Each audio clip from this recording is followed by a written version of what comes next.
Hello students, आज की इस वीडियो में हम कैलकुलेट करेंगे नंबर ऑफ़ एटम्स और particles in a unit cell. तो जब भी हम किसी यूनिट सेल के नंबर ऑफ़ पार्टिकल्स और एटम्स को कैलकुलेट करेंगे, हम वहाँ पर कुछ लोकेशंस की बात करेंगे, जैसे edge centre, body centre, face centre और कॉर्नर्स की। तो वो लोकेशंस कौन सी होंगी, सबसे पहले हमें उन्हीं लोकेशंस का पता होना चाहिए। तो हम यहाँ एक एग्जांपल लेंगे किसी भी यूनिट सेल का। तो उस यूनिट सेल में हम इन डिफरेंट लोकेशंस को लोकेट करेंगे और ये भी फाइंड आउट करेंगे कि how many such locations are present in a unit cell. कि वो जो लोकेशंस होंगी, जैसे body centre, face centre, edge centre, corners, इनके नंबर्स भी हम फाइंड आउट करेंगे कि किसी यूनिट सेल में कितने कॉर्नर्स होंगे, कितनी एज सेंटर्स होंगी, कितने फेस सेंटर होंगे और कितने बॉडी सेंटर होंगे। तो इसके लिए हम एक एग्जांपल लेंगे यूनिट सेल का और उसी से हम फाइंड आउट करेंगे इन डिफरेंट लोकेशंस को and also the number of these different locations in a unit cell. तो कौन कौन सी लोकेशंस की बात करेंगे हम किसी भी यूनिट सेल के लिए, जैसे body centre, face centre, corners और एज सेंटर्स। तो इन लोकेशंस की बात करेंगे जब भी हम किसी भी यूनिट सेल में नंबर ऑफ़ एटम्स और पार्टिकल्स को कैलकुलेट करेंगे। तो कहाँ कहाँ होंगी उस यूनिट सेल में ये लोकेशंस।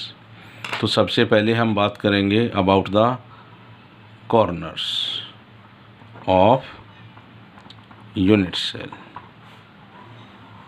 तो कहाँ होंगी उस यूनिट सेल में कॉर्नर। तो जो ये लोकेशन होगी किसी भी यूनिट सेल में जहाँ पर 3 एजेस आकर आपस में मिलेंगी, वहीं कॉर्नर होगा उस यूनिट सेल का। तो कितने कॉर्नर हैं इस यूनिट सेल के? There are 8 corners in a unit cell.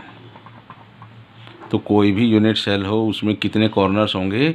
8 corners होंगे।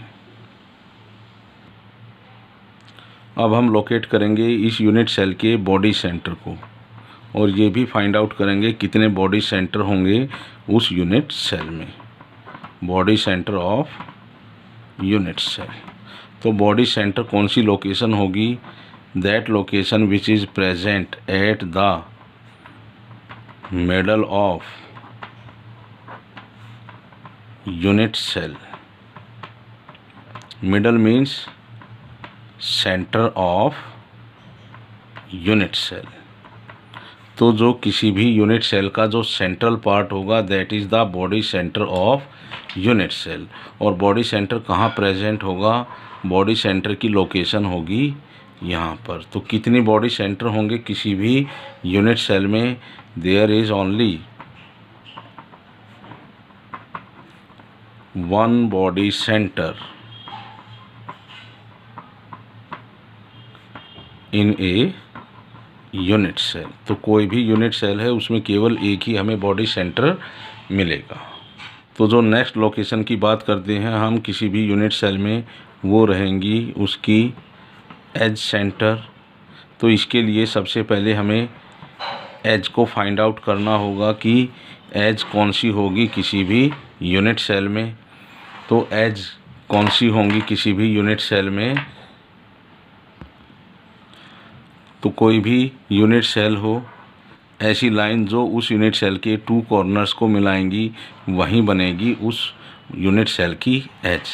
तो टोटल कितने एजेस होंगी इस यूनिट सेल में वो हम काउंट करेंगे और उन एज सेंटर्स पर कितने पार्टिकल्स प्रेजेंट होंगे इनको भी हम काउंट करेंगे। तो पहले हम काउंट करेंगे किसी भी यूनिट सेल में कितनी एजेस प्रेजेंट होंगी। तो हम यहाँ देख सकते हैं कि 1 2 3 4 5 6 7 8 9 10 11 12। So there are total 12 edges in a unit cell। तो कितनी edges हमें मिलती हैं किसी भी यूनिट सेल में? There are total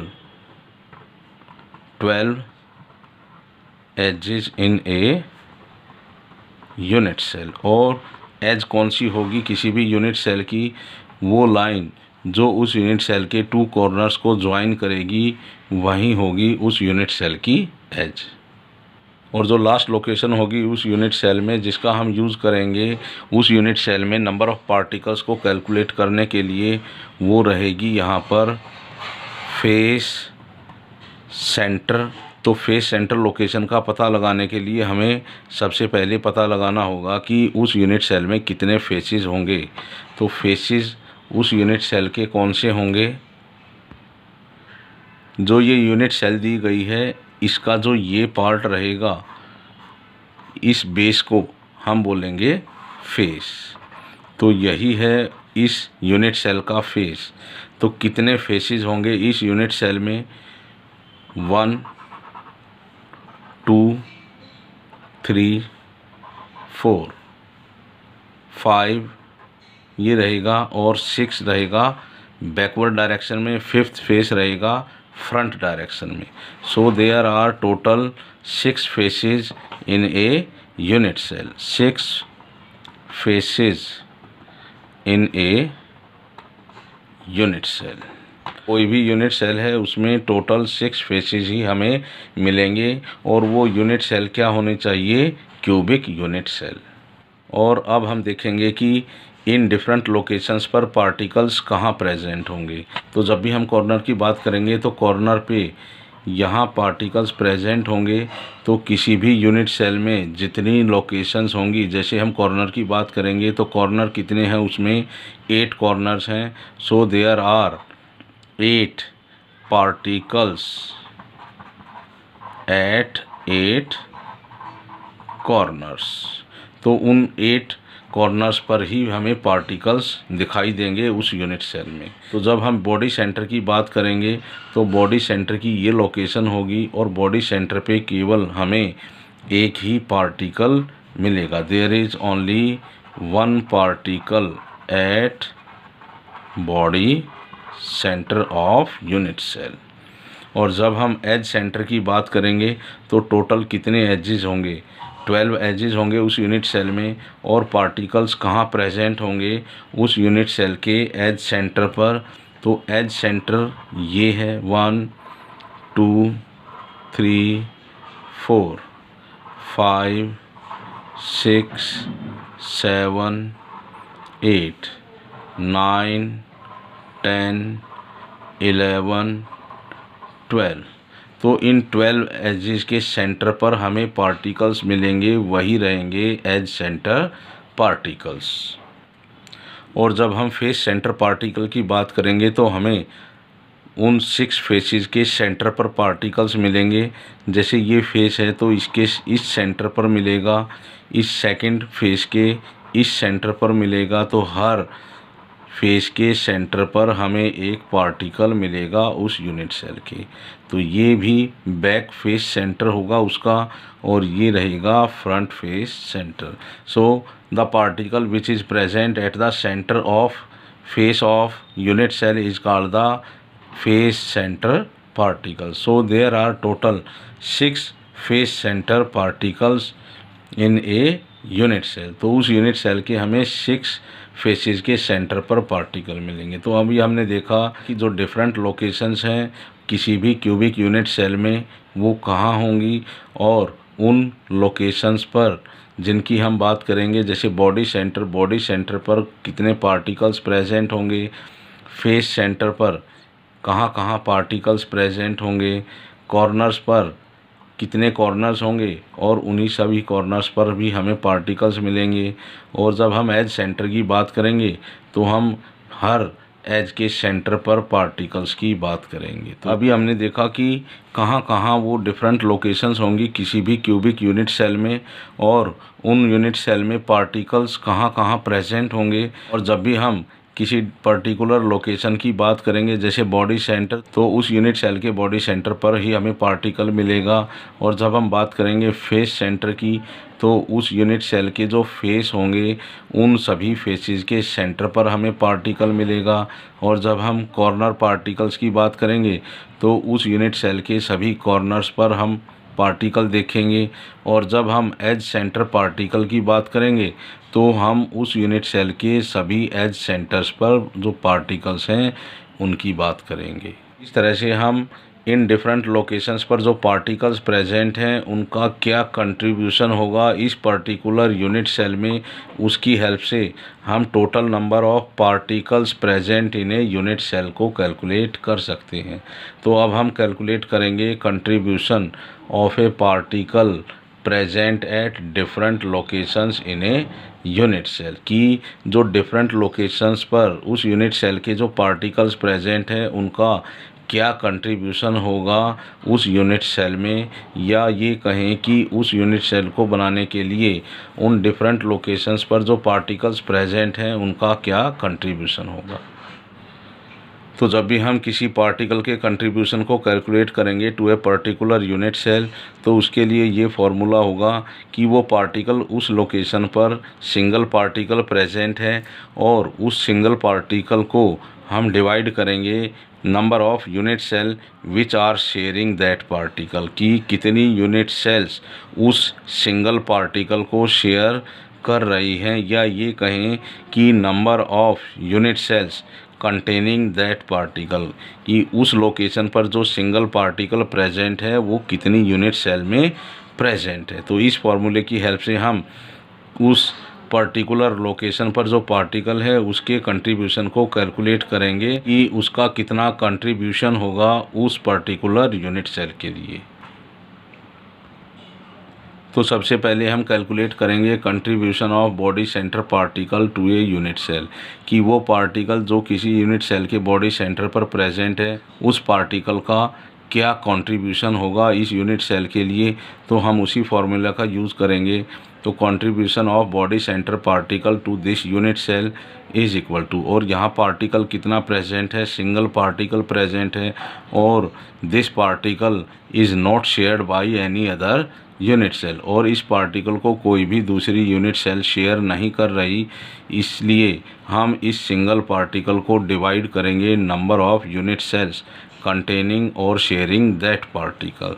तो केवल एक ही यूनिट सेल इस पार्टिकल को शेयर कर रही है, तो हम 1 को 1 से डिवाइड कर देंगे, because this particle is present only in 1 unit cell, और we can say that this particle is not shared by any other unit cell. तो केवल एक ही यूनिट सेल में ये पार्टिकल प्रेजेंट है, तो हम 1 को डिवाइड करेंगे 1 से। तो क्या कंट्रीब्यूशन होगा इस बॉडी सेंटर पार्टिकल का इस यूनिट सेल के लिए, वो टोटली उसका कंट्रीब्यूशन होगा उस यूनिट सेल के लिए। तो जब भी कभी हम किसी बॉडी सेंटर पार्टिकल का कंट्रीब्यूशन कैलकुलेट करेंगे किसी यूनिट सेल के लिए, तो उसके लिए हम वैल्यू यूज़ करेंगे 1। तो यहाँ हम अब कैलकुलेट करेंगे contribution of face centre particle to a unit cell, कि जो पार्टिकल किसी यूनिट सेल के फेस सेंटर पर प्रेजेंट है उसका किसी पर्टिकुलर यूनिट सेल या सिंगल यूनिट सेल को बनाने के लिए क्या कंट्रीब्यूशन होगा। तो यहाँ सिंगल पार्टिकल प्रेजेंट है, तो उसी फार्मूला का हम यूज़ करेंगे contribution of face centre particle to a unit cell, और पार्टिकल कितना प्रेजेंट है फेस सेंटर पर, 1 पार्टिकल प्रेजेंट है, and this particle is shared by 2 unit cell. तो कितनी यूनिट सेल्स ने इस पार्टिकल को शेयर किया है जो फेस सेंटर पर प्रेजेंट हैं, 2 यूनिट सेल्स ने। तो हम 1 को डिवाइड करेंगे 2 से। तो कितना कंट्रीब्यूशन होगा इस फेस सेंटर पार्टिकल का to this unit cell is equal to 1/2, और 1/2 पार्ट, हाफ पार्ट इस यूनिट सेल में प्रेजेंट होगा इस फेस सेंटर पार्टिकल का, और हाफ पार्ट इस पार्टिकल का इस सेकंड यूनिट सेल में प्रेजेंट होगा। So the contribution of this face centre particle to 1 unit cell is 1/2 और हाफ। अब हम कैलकुलेट करेंगे उस पार्टिकल के कंट्रीब्यूशन को जो किसी यूनिट सेल के एज सेंटर पर प्रेजेंट है। Now we calculate the contribution of edge centre particle to a unit cell. तो कोई भी पार्टिकल जो किसी यूनिट सेल के एज सेंटर पर प्रेजेंट है उसका क्या कंट्रीब्यूशन होगा किसी एक यूनिट सेल के लिए। तो यहाँ पर एज सेंटर पर कितने पार्टिकल प्रेजेंट हैं, 1 पार्टिकल प्रेजेंट है, और this particle is shared by 4 other unit cells. तो ये 1 2 3 4, तो इस पार्टिकल को शेयर कर रहे हैं ये 4 यूनिट सेल्स।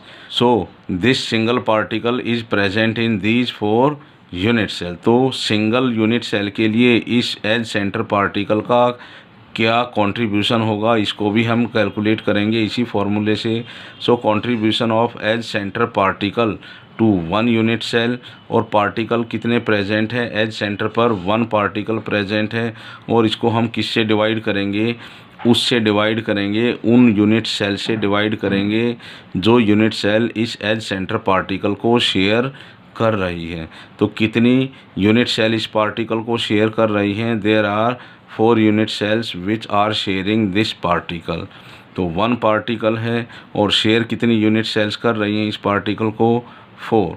तो जो कंट्रीब्यूशन होगा किसी एक यूनिट सेल के लिए इस एज सेंटर पार्टिकल का वो क्या रहेगा, 1/4। It means 1/4 part of this particle is present in first unit cell, 1/4 part of this particle is present in second unit cell, and 1/4 part of this is present in third unit cell, and 1/4 part of this particle is present in this fourth unit cell। तो एक unit cell में कितना part present है इस particle का, 1/4, and it is the contribution of this edge centre particle to a unit cell. और अब हम लास्ट में कैलकुलेट करेंगे contribution of corner particle to a unit cell, और इस पार्ट को हम हर यूनिट सेल के लिए कैलकुलेट करेंगे, चाहे वो यूनिट सेल बॉडी सेंटर हो, एज सेंटर हो, या फेस सेंटर हो, या सिंपल क्यूबिक यूनिट सेल है। तो यहाँ ये सिंगल पार्टिकल है और इसी के लिए हम हर यूनिट सेल के कंट्रीब्यूशन को कैलकुलेट करेंगे। तो हम यहाँ देख सकते हैं कितनी यूनिट सेल्स होंगी जो इस कॉर्नर पार्टिकल को शेयर कर रही हैं। There are total 8 unit cells which are sharing this corner particle. वो कौन सी हैं, फर्स्ट ये पिंक वाली है, सेकंड ऑरेंज वाली है, थर्ड ये ग्रीन है, फोर्थ इससे आगे वाली है। तो 4 यूनिट सेल्स इस लोअर पार्ट में प्रेजेंट हैं और 4 यूनिट सेल्स इस अपर पार्ट में प्रेजेंट हैं। तो total number of unit cells which are sharing this corner particle are equal to 8। तो यहाँ पर 8 यूनिट सेल्स हैं जो इस कॉर्नर पार्टिकल्स को शेयर कर रही हैं। किस तरह से हम कैलकुलेट करेंगे इस कॉर्नर पार्टिकल के कंट्रीब्यूशन को टू 1 यूनिट सेल, तो फॉर्मूला वही रहेगा अपना, कंट्रीब्यूशन ऑफ कॉर्नर पार्टिकल और atom to a unit cell, कि किसी भी यूनिट सेल में उस कॉर्नर पार्टिकल का क्या कंट्रीब्यूशन होगा। तो पार्टिकल कितने हैं अपने, 1 पार्टिकल है which is present at corner, और इस कॉर्नर पार्टिकल को शेयर करने वाली total number of unit cells कितनी हैं, 8 हैं। तो हमें 1 को डिवाइड करना होगा 8 से, तो हमें मिल जाएगा 1/8। तो जो एक यूनिट सेल के लिए इस कॉर्नर पार्टिकल का जो कंट्रीब्यूशन होगा वो 1/8 होगा। इसका मतलब जो फर्स्ट यूनिट सेल है उसमें इस पार्टिकल का 1/8 पार्ट प्रेजेंट होगा, इस सेकेंड यूनिट सेल में भी इस पार्टिकल का 1/8 पार्ट प्रेजेंट होगा, और थर्ड यूनिट सेल में भी इस पार्टिकल का 1/8 पार्ट प्रेजेंट होगा, और फोर्थ यूनिट सेल में भी इस पार्टिकल का 1/8 पार्ट प्रेजेंट होगा। इसी तरह से हम कैलकुलेट कर सकते हैं the contribution of this particle which is present at corner of unit cell for 6th, 5th, 7th and 8th unit cell. तो जो इस कॉर्नर पार्टिकल का जो कंट्रीब्यूशन होगा हर यूनिट सेल के लिए वो क्या रहेगा, 1/8। तो इस तरह से हम इन्हीं टर्म्स का यूज़ करेंगे किसी भी यूनिट सेल में टोटल नंबर ऑफ पार्टिकल्स को कैलकुलेट करने के लिए, और इन्हीं का हम यूज़ करेंगे किसी भी यूनिट सेल के लिए केमिकल फार्मूला को डिराइव करने के लिए।